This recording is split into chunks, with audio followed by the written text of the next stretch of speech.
Moğolistan yüz ölçümü bakımından dünyanın en büyük 18. ülkesi. Büyüklüğünü Türkiye ile kıyasladığımda neredeyse Arnavutluk sınırlarından Azerbaycan'a kadar uzanan bir alanı kapsıyor. Ancak bu kadar büyük yüz ölçümüne sahip olmasına rağmen Moğolistan'da sadece 3,5 milyon insan yaşıyor.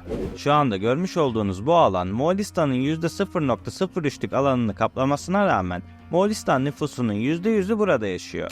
Yani bu verilere göre Moğolistan'ın %99,7'si tamamen boş. Peki neden böyle?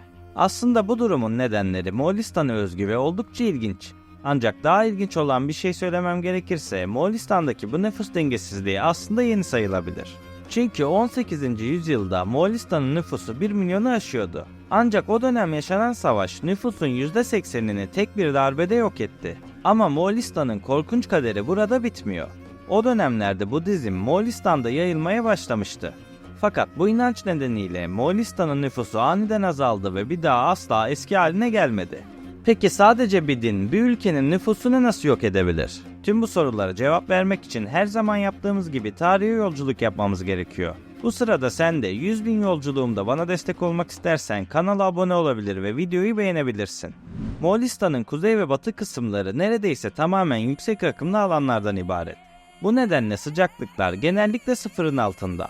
Dolayısıyla Moğolistan'ın güney ve batı kısımları tamamen boş. İnsanlar tarih boyunca burada kalıcı yerleşim kurmadı.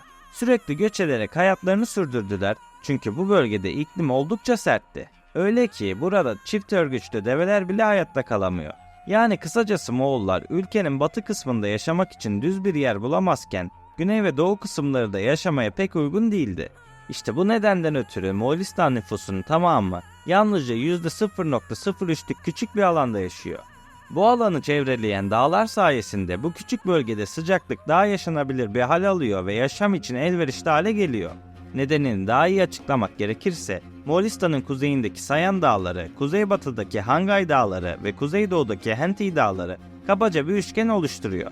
Bu dağlar kuzeybatıdan gelen Sibirya rüzgarlarına ve güneydoğudan gelen Gobi Çölü rüzgarlarına karşı doğal bir duvar görevi görüyor. Öyle ki Moğolistan'ın geri kalanında sıcaklık -50 dereceye düşerken bu üçgenin içinde kalan arazilerde ortalama sıcaklık -5 derece dolaylarında oluyor. Bana kalırsa bu gerçekten muhteşem bir koruma. İşte bu durumdan ötürü Moğollar başkentleri Ulanbator'u bu 4704 kilometrekarelik verimli alanın içinde kurdular. Öte yandan yıl boyunca esen soğuk rüzgarlar nedeniyle ülkenin neredeyse tamamı karla kaplı oluyor.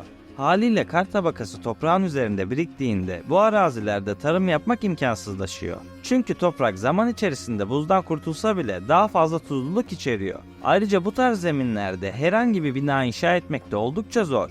Dolayısıyla oldukça büyük topraklara sahip olan bu ülkenin aslında çok kısıtlı bir bölümü verimli topraklardan ve iklimden oluşuyor. Haliyle nüfusun Ulanbator çevresinde şekillenmesi oldukça normal.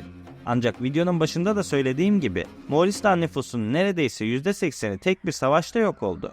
Zaten bu olaydan sonra Moğolistan'ın nüfus artışı bir daha hiçbir zaman eskisi gibi olmadı. O dönemde Cengiz Han'ın hüküm sürdüğü Moğolistan, Pasifik Okyanusu'ndan Hazar Denizi'ne, Rusya'dan Tibet'e kadar uzanan devasa bir imparatorluktu. İşte bu dönemde Güney Rusya'nın bazı bölgelerinde de Moğol İmparatorluğu hüküm sürüyordu. Ancak Cengiz Han'ın ölümünden sonra bu geniş alan farklı bölgelere yani hanlıklara bölündü. Günümüz Moğolistan topraklarındaysa Çungar Hanlığı hüküm sürüyordu. Ancak gerçeği söylemek gerekirse Cengiz Han'ın hükümdarlığı sırasında Moğollar o kadar çok savaş görmüştü ki artık sadece barış istiyorlardı. Tam da bu sırada Budizm Hindistan'dan Orta Asya'ya doğru yayılmaya başlamış ve 1271 yılında Moğolistan'a ulaşmıştı. Savaşlardan bunalan halk kısa süre içerisinde Budizmi benimsemeye başlasa da bu barış ortamı uzun sürmedi. 1271 yılında bugünkü Çin sınırlarında Çin Hanedanı bulunuyordu. Cengiz Han bir zamanlar bu topraklarda da hüküm sürmüştü. Bu nedenle Çinkler Moğolların ezeli düşmanı olarak bilinirdi. Bu durum yıllar içerisinde de değişmedi. 1687 yılında Çin Hanedanı Çungar Hanlığı'na savaş açtı ve Güneydoğu Moğolistan'ın tamamını ele geçirdiler. İşte bu savaş sonrasında 1 milyon Moğol'dan 800 bini hayatını kaybetti. Ardından Çin Hanedanı Moğolistan'ı tamamen işgal etti ve 200 yıl boyunca hüküm sürdü.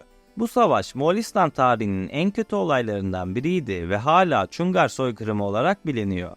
Fakat Moğol halkı için savaştan sonra sorunlar bitmemişti. Zaman içerisinde hem yaşanan bu ağır yenilgi hem de Budizme geçilmesi nedeniyle Moğollar daha büyük sorunlar yaşadı. Çünkü Moğolistan'da her 3 erkekten birisi Budist olduğu için evlenmiyordu.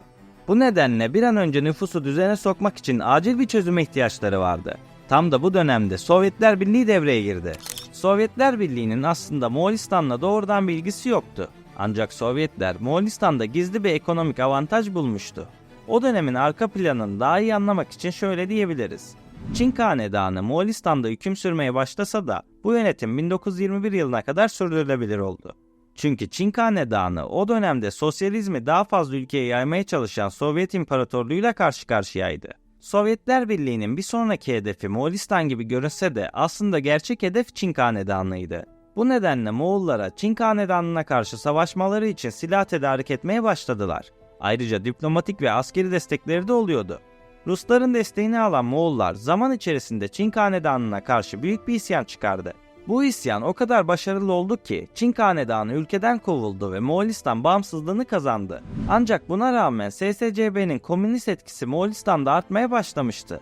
Elbette bu da tam olarak Sovyetler Birliği'nin istediği şeydi. Tüm bu isyanın arkasında aslında Sovyetlerin ekonomik çıkarları bulunuyordu. O dönemler sanayi devriminin zirvede olduğu zaman diliminde yer alıyordu. Öte yandan Sovyet Sosyalist Cumhuriyetler Birliği'nin ucuz iş gücü gibi insan kaynaklarına ihtiyacı vardı. Dolayısıyla Sovyetler bu ihtiyacı karşılamak amacıyla Moğolistan'ın bağımsızlığının ardından kendi kukla komünist hükümeti olan Moğol Halk Partisi'ni iktidara getirdi. Bu hükümet SSCB'nin çıkarlarını desteklemek amacıyla doğum oranlarını arttırmaya yönelik birçok politika uygulamaya başladı.